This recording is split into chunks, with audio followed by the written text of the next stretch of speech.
enter thou into thy chambers, and shut thy doors about thee. Hide thyself, as if it were for a little moment, until the indignation be overpast. A troubling increase in coronavirus cases leads to a second shutdown. It's not just the U.S. Across the Americas, Europe and Southeast Asia, COVID infections are on the rise. In a televised address tonight, the French president left no one in doubt about the COVID crisis his nation is facing again. Nous en sommes au même point. All Europe's at the same point, he warned, overrun by a second wave, harder and more deadly than the first. Well, it's all about the numbers on this Friday. No matter where you live, the number of people testing positive for COVID-19 is on the rise. That includes here in Ohio. A surge in COVID-19 cases across the U.S. has 16 states pausing or rolling back their reopening plans. Tonight, 10 o'clock, more layoffs are coming for thousands of Disney workers, many of which are already struggling, of course, to make ends meet during this pandemic. Well, the company announced last month it will lay off 30,000 workers. This weekend, the company is actually telling individual workers if they can stay or go, reportedly doing it by email. Nearly 3/4 of U.S. hotels say they have to lay off more employees if they don't receive a new round of government stimulus. That's according to a survey from the American Hotel and Lodging Association. And the association CEO, Chip Rogers, joins us live now from Washington. Chip, thank you so much for being with us. So just walk us through, as the new stimulus round sort of hangs in the balance, what's at stake now for the hospitality industry? Well, thousands of hotels and millions of jobs, frankly. The Hospitality Association sees a high risk if we had another shutdown of more businesses failing.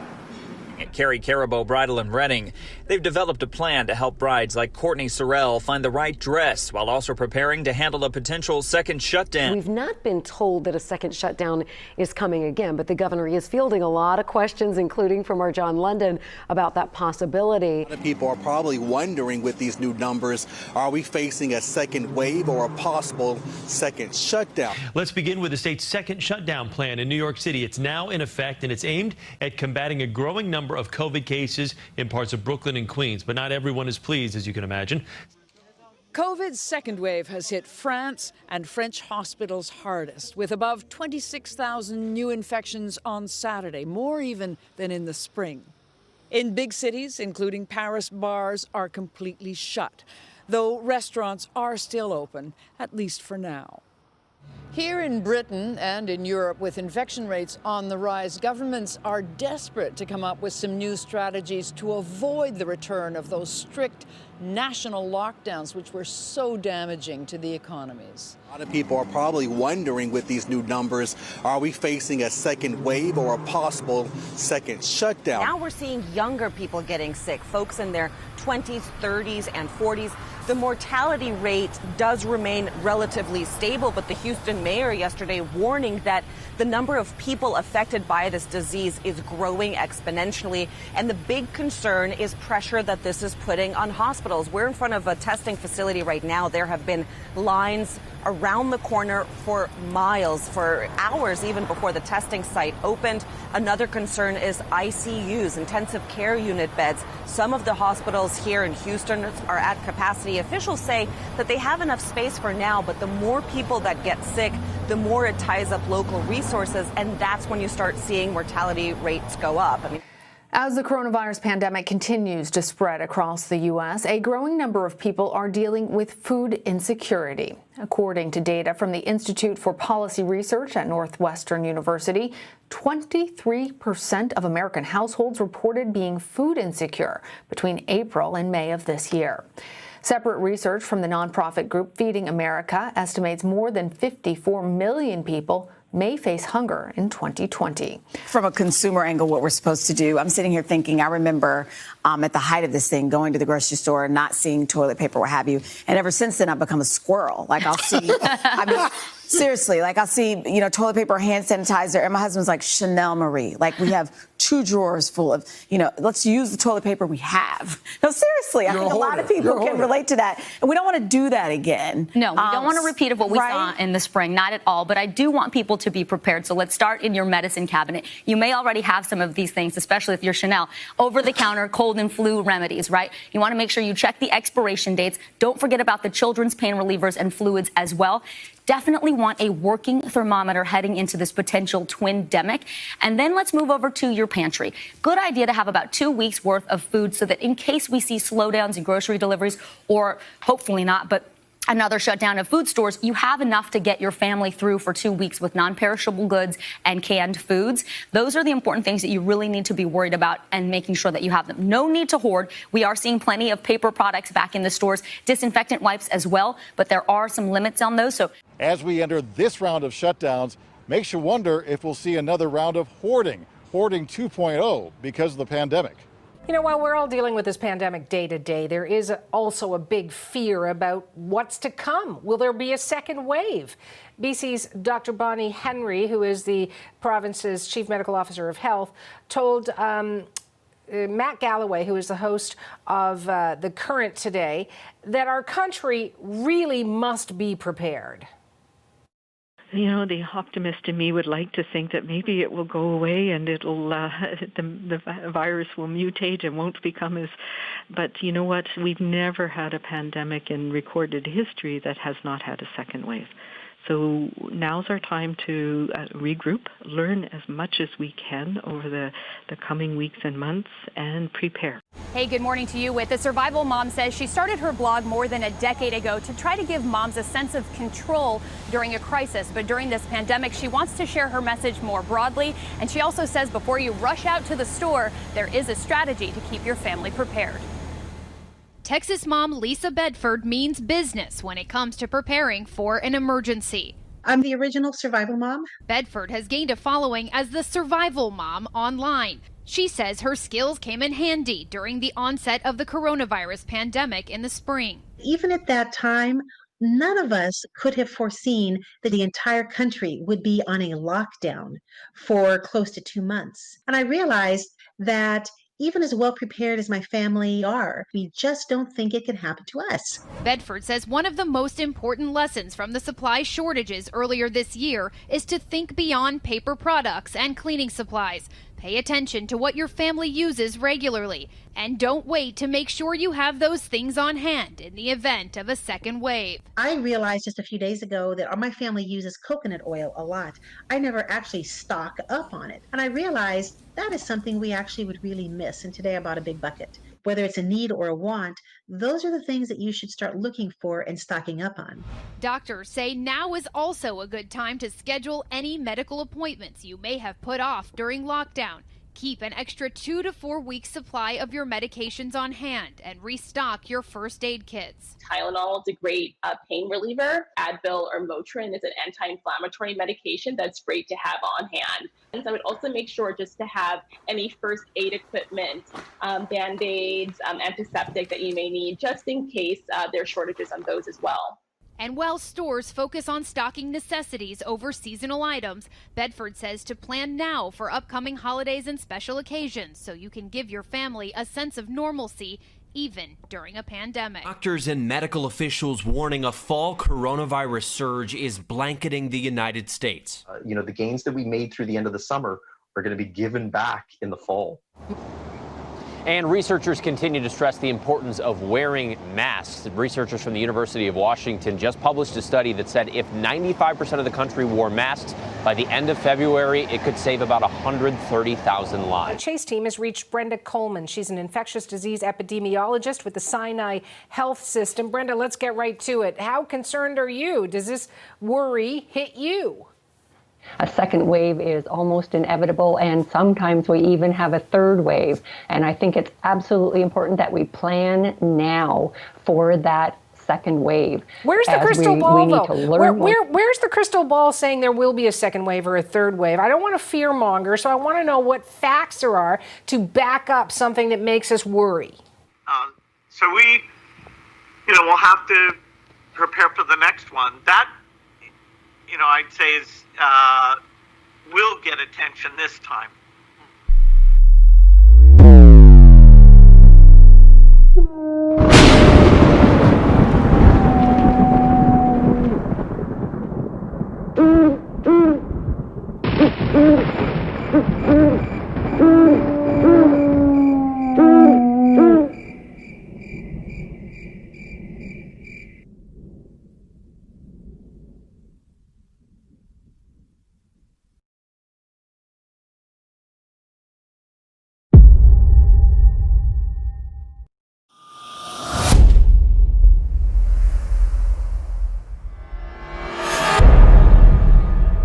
Lassa virus, the second wave, by Michael Israel. Real TV, silence is betrayal. If you know the truth and don't say the truth, then the blood is on your hands. Disturbing visuals, viewer discretion is advised. Warning. This video contains content that some viewers may find disturbing.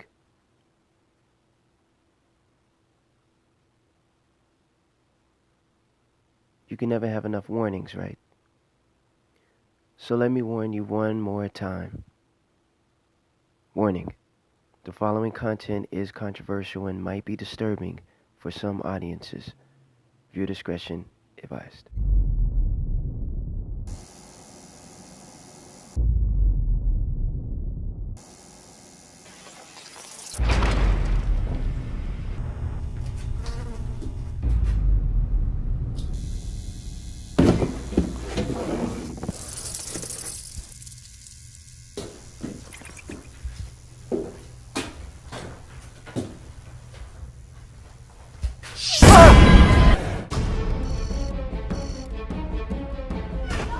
I'm calling security. Call the police.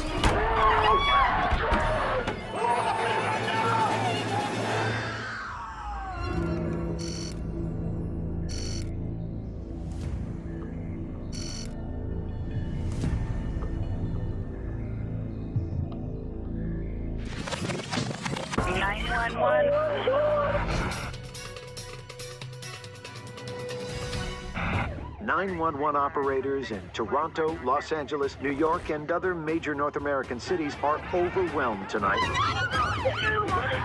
I'm so scared. After a string of violent assaults led to an explosion of new cases of rabies. New cases of rabies. New cases of rabies. New cases of rabies. New cases of rabies. New cases of rabies. First time in the U.S., the coronavirus is affecting the four-legged members of our families.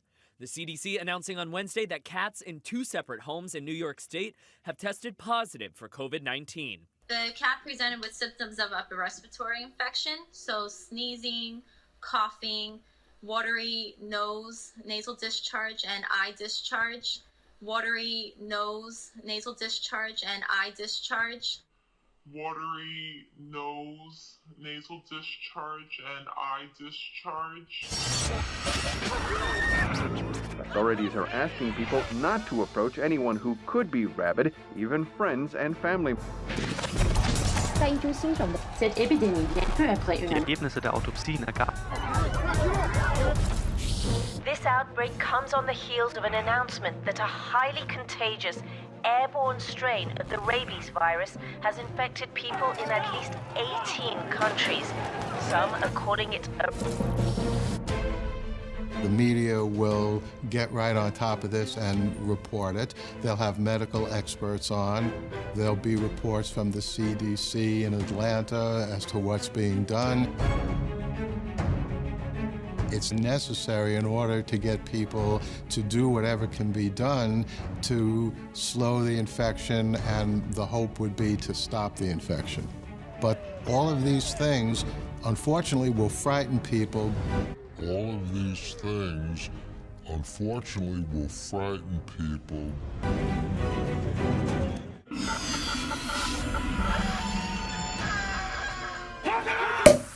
Revelation chapter 21, verse 8. I'm here to tell you to not fear and to not be afraid. It is a sin to be fearful, to be a fearmonger. But the fearful and unbelieving and the abominable and murderers and whoremongers and sorcerers and idolaters and all liars shall have their part in the lake which burneth with fire and brimstone, which is the second death. It is very imperative that what you see in the world right now, in the things that are to come, that you keep all faith that is in your entire soul, your entire being, focused on the Lord, the Most High, our Savior, who gave his only begotten Son to die for our sins. He created this entire world. He created you. He gave you the air that you breathe. And on that same and only one breath that he breathed into you, you breathe that same breath every single day, all day long. The world is in turmoil, and you have to keep the faith. The Lord will guide you. The Lord will protect you just as he protected Noah and his family and the animals in the ark. As you stay in thy chamber, the Lord will keep you. And if you ever feel afraid, cry out to the Lord to keep your faith. Genesis chapter 50, verse 21. Now therefore, fear ye not. I will nourish you and your little ones. And he comforted them and spake kindly unto them. The Lord is telling you that he will nourish you and your little ones and your family. So if the Lord is telling you that and you're still afraid, then you don't believe in the Lord.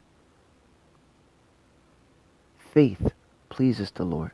And without faith, how can the Lord nourish you if you don't even believe? Fear not. Exodus chapter 14, verse 13. And Moses said unto the people, fear ye not. Stand still and see the salvation of the Lord, which he will shew to you today. For the Egyptians, whom ye have seen today, ye shall see them again no more forever. We're not to fear not.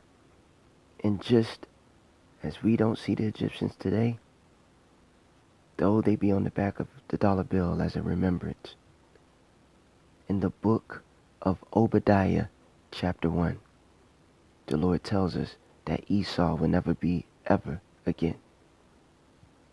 And after this is done, after the war of Gog and Magog, Satan, his angels, death, and Hades will be in the torment of fire forever and ever. It wasn't built for you. Exodus chapter 20, verse 20. Let's read precept upon precept. And Moses said unto the people, fear not, for Yahweh is come to prove you, and that his fear may be before your faces, that ye sin not. The things that you're seeing today in this world, the blood that you're going to see from people's eyes and ears, people dying, people crying, it is to have you not sin. If you're in home with someone and you're fornicating, you must stop. It's better to marry than to burn in hell, than to burn with lust. To be stuck in a home with someone and lusting and fornicating. We have to live for the Lord in all ways. Fear not the things you're going to see. Judges chapter 6, verse 23. And the Lord said unto him, peace be unto thee. Fear not. Thou shalt not die. This scripture comes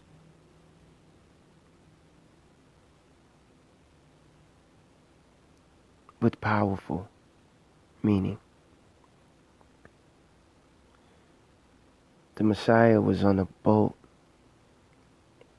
and the scripture says that he slept on a pillow. And while the boat was out on sea, the disciples woke him up to calm the sea. They didn't have faith. They feared. They thought they were going to die. Though you're on the boat, the Lord has you. He's sleeping on the pillow. Now, when you go to the gematria and you type in Lassa virus, you're going to get numerical values under the Jewish gematria, English, so forth.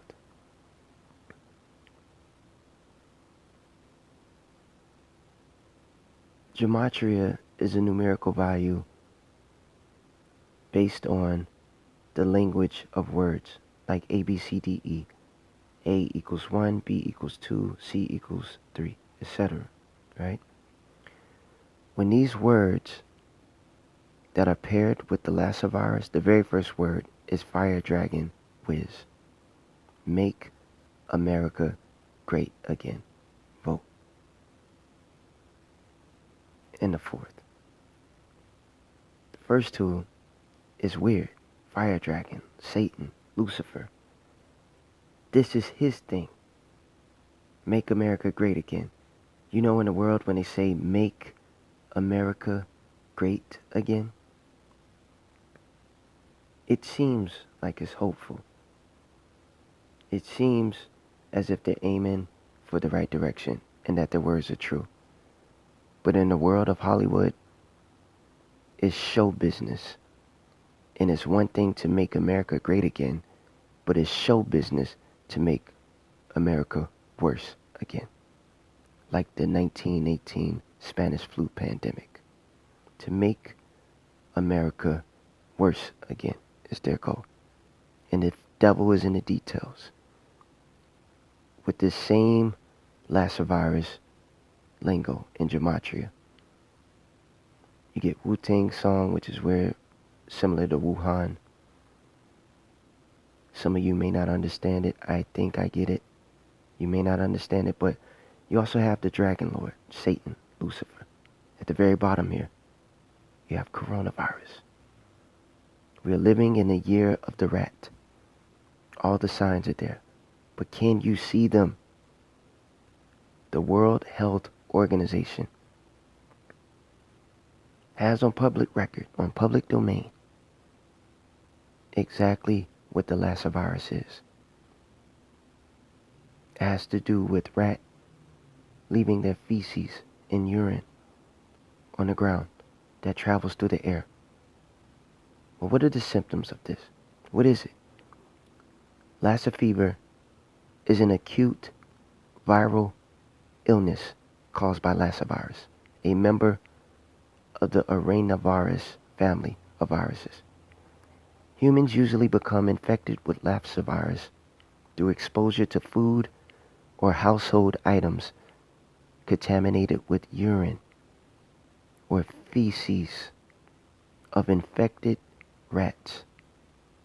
The disease is endemic in the rodent population in parts of West Africa. They like to say it's only in Africa. But with this going on, with food trucks stopping and rats getting into businesses, rats breed in the winter, and this is going to be crazy. What is the Lassa fever? The incubation period of Lassa virus fever ranges from 2 to 21 days, just like the coronavirus. The onset, when it is systematic, is usually gradual, starting with fever, general weakness, and malaise. That means like lethargy, means like you don't want to do nothing. After a few days, headache, sore throat, muscle pain, chest pain, nausea, vomiting, diarrhea, cough, abdominal pain may follow. In severe case, facial swelling, fluid in the lung cavity, bleeding from the mouth, nose, vagina, gastrointestinal tract, and low blood pressure may develop. Blood. Do you understand? Do you understand this? Protein be noted in the urine. Shock, seizures, tremor, disorientation, and coma may be seen in the later stages. Deafness occurs in 25% of the recovered patients. In half of these cases, hearing returns partially 1 to 3 months. Transient hair loss, gait disturbance may occur during recovery. Death usually occurs within 14 days in final cases. The disease is severe late in pregnancy, with maternal death or fetal loss in more than 80% of the cases in the third trimester. This is serious, y'all. 80% of infected people have no symptoms. As the U.S. approaches a Thanksgiving like no other, the CDC is urging people against travel to see their families. This is because America has reached yet another grim milestone. As of Tuesday, about 88,000 people are currently hospitalized for COVID-19, and it's the highest number the nation has ever experienced. Chelsea Walsh is a traveling crisis nurse who moves from one COVID hotspot to the other. She is serving those hardest hit by this pandemic, and here she is talking to our Hari Srinivasan about what she's learned along the way from Texas to New York. Thanks, Christiane. Chelsea Walsh, thanks so much for joining us. First, let's just start out by give us a tour. Where have you been in the United States this year fighting COVID? Too many places. New York, New Jersey, Arizona, Texas, and I've been in a couple states in between traveling. These are literally the worst places in the United States of where these cases were spiking. You went to the worst places on purpose. Yeah, I knew that people needed help, and I wanted to help them. The hospitals in New York, we saw these images of absolute exhaustion on the faces of nurses and doctors. They seemed so overwhelmed because we were still learning so much about what was happening around us. Compare that to, say, whether you were in Texas or in Arizona. This is months later where we knew a little bit more. The support really came down to the hospital supporting us. It came down to leadership supporting us. It came down to the community supporting us and listening to us.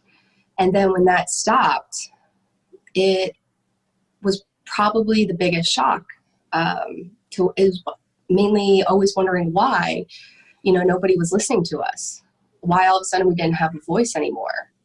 And I think a lot of people struggle with that idea. I mean, especially New Yorkers. Look, we've lost 26,000 people to this in this city, in this region. What part of this do you not understand is real? Now we are at a point where 10 times as many people, Americans, have died from this. We have 12.5 million infections. Why is it that when you went to Arizona or Texas, how could these folks not realize that it's real? That's the thing. Right now, in being a nurse in 2020 is like being a meteorologist and telling everyone, hey, there's a lightning storm coming. Lightning can hurt or kill you. Lightning can hurt or kill your family. If everyone ends up in the hospitals at the same time, we may not be able to take care of everyone. And then everyone else screams back, we don't believe in lightning, as they run directly into the storm holding metal rods. So how do you convince people who don't believe in lightning that lightning is real? That's kind of where it kind of comes down to. I want to ask also about a clip that you recently had in the Wall Street Journal. You and a few other crisis nurses sort of cataloged and made diaries of your day. I have to put one more tube in. Here's my hand. Oh my God. Oh my God. Like, why is there so much blood? I don't know. She's VIC. She's going to bleed out. She's a full cone. She's a full cone.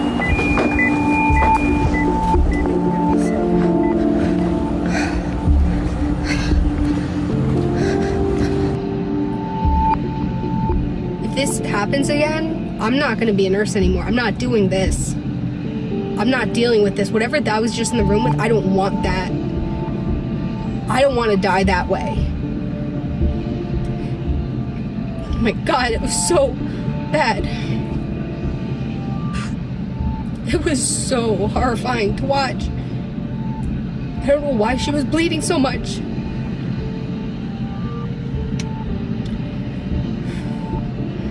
I don't want whatever that was. What was happening in there? Pretty much a younger person came in with COVID. That's the only thing that we knew that she had. And she started bleeding profusely out of her nose, her eyes, her vagina, everywhere at the same time.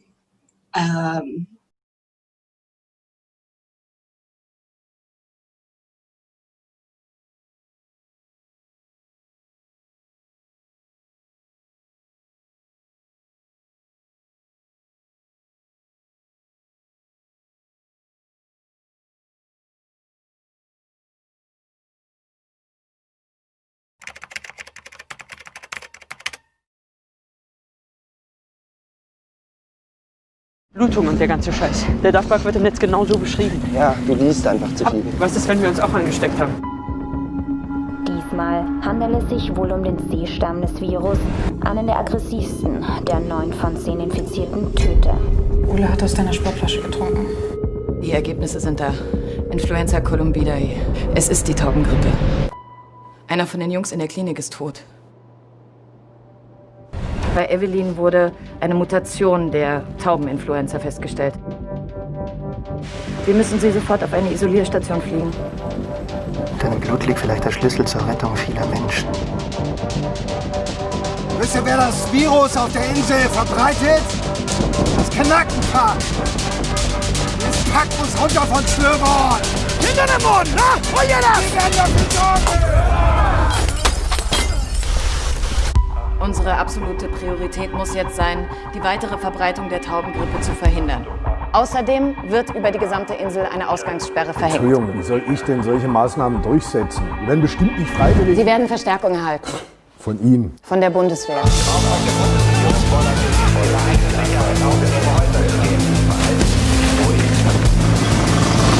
schießt du selber das nochmal! Wir können nicht einfach auf Zivilisten schießen! Die haben irgendwas gemacht, vielleicht Experimente oder ich weiß nicht. Quatsch, das ergibt überhaupt keinen Sinn. Aber die sterben da. Wieso glaubst du mir nicht? Weil ich für die arbeite.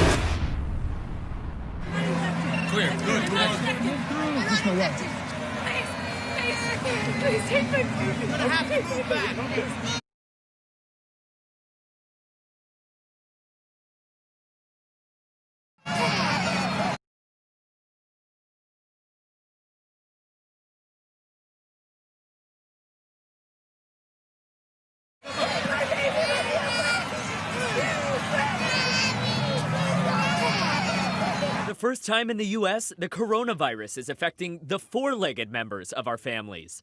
The CDC announcing on Wednesday that cats in 2 separate homes in New York State have tested positive for COVID-19. The cat presented with symptoms of upper respiratory infection, so sneezing, coughing, watery nose, nasal discharge, and eye discharge, and lethargy. In this case, the cat's owner testing positive too. But in the second case, none of the human members of the family have tested positive.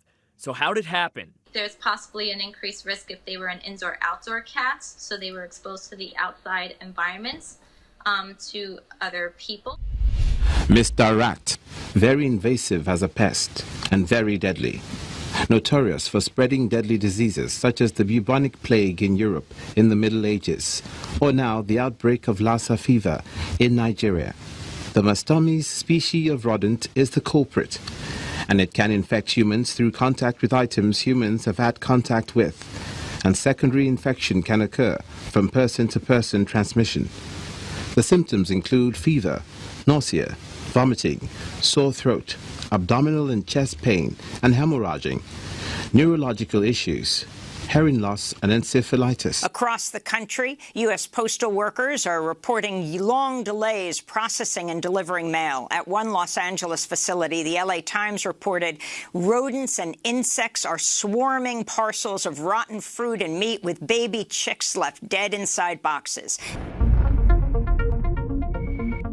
They say in New York City, there's a rat for every person. I think there's more. I spent 40 years out there working as an exterminator. I gotta respect them. They jump out, I'm jumping back.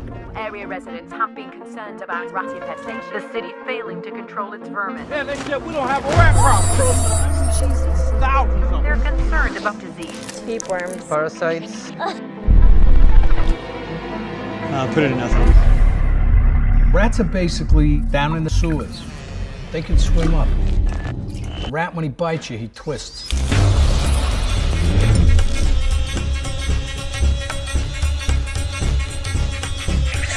They're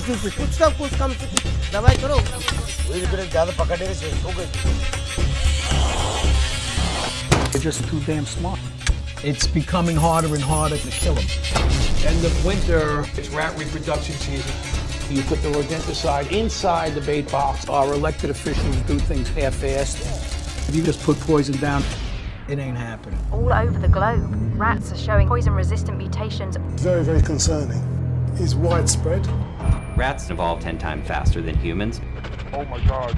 And it's made them the most successful species on the planet. If something in the food chain ain't got something above it, we will knock it down. There he is! He's got him. It's still alive. The cat's away, the mice will play. And that's definitely happening in New York City. With humans pretty much out of the picture, rats have been emboldened in a way few have ever seen. Stephen Fabian went out to see what's going on. Stephen? Deborah, as the lockdown continues in cities and towns across America, rodents, specifically rats, are taking to the streets like never before. Experts say because so many restaurants are closed, there's less garbage being collected and the rat population is starving. So these nocturnal creatures are becoming more and more aggressive as they launch a desperate hunt for dwindling sources of food. They're everywhere. Oh my God, look at them all. Dirty, stinking rats. Dozens of them swarming around trash cans. Just look at all these rats. This is crazy. Scurrying down the sidewalks, even climbing up into cars in the heart of Midtown Manhattan. With the city on lockdown, the Inside Edition Rat Patrol spotted them hunting the deserted streets for any scraps left behind. Living in New York, you do see rats from time to time, but man, it never looks like this. In swanky neighborhoods on Manhattan's Upper West Side, hello, near the New York Historical Society Museum, we spotted rat after rat pausing for their close-up. There's a good-sized rat with a fry. And down in the narrow streets of the financial district, other monster rats scoured for midnight meals. Oh, look at this big one. Holy smokes. But nowhere was the problem as bad as here. This is so gross. In and around the trash outside this Chipotle on the Avenue of Americas, just a few blocks north of iconic Radio City.